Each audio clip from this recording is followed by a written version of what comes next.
একটা ট্রেন 6:45-এ ছাড়ার কথা, সেই ট্রেনটা এখনও পর্যন্ত হাওড়া প্ল্যাটফর্মে ঢোকেনি।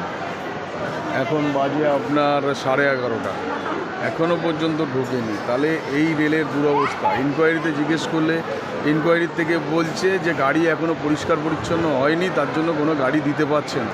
তার রেল ডিপার্টমেন্টের কি এই অবস্থা হয়ে গেছে এখন, যে সারা রাত ধরে যে গাড়িটা কাস্টারে পড়েছিল সে গাড়িটা কোনো রকম পরিষ্কার হয়নি, এখন আর একদিনের হাফ হয়ে গেল পরিষ্কার করতে পারিনি।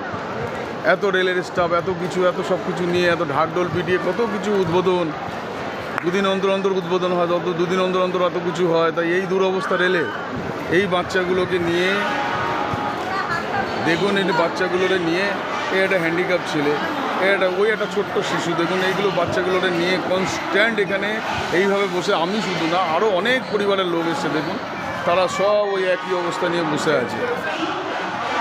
একদম কোনো কিছু নেই, একদম কোনো সিস্টেম নেই। দুদিন অন্তর অন্তর নতুন নতুন ট্রেন ছেড়ে দেয়, কিন্তু সিস্টেম কোনো জায়গায় ঠিক নেই। নাম কেনার জন্য অনেকে অনেক কিছু করে যাচ্ছে, কিন্তু দেশের মানুষের কি হাল হচ্ছে সেটা একবারও কেউ ভাবে না। ঠিক, অবস্থা খুব খারাপ। এখন দেখুন এইভাবে বসে আছে, যে ট্রেনটা 6:45-এ ছাড়ার কথা সেটা এখন 11:30 বাজে, সে ট্রেনের কোনো খবর নেই। যারা সব আমরা ধরুন হোটেলগুলো বুক করা ছিল, সেই হোটেলের পয়সাটা তো আর ফেরত পাবো না, হোটেলের পয়সা তো আর ফেরত দেবে না।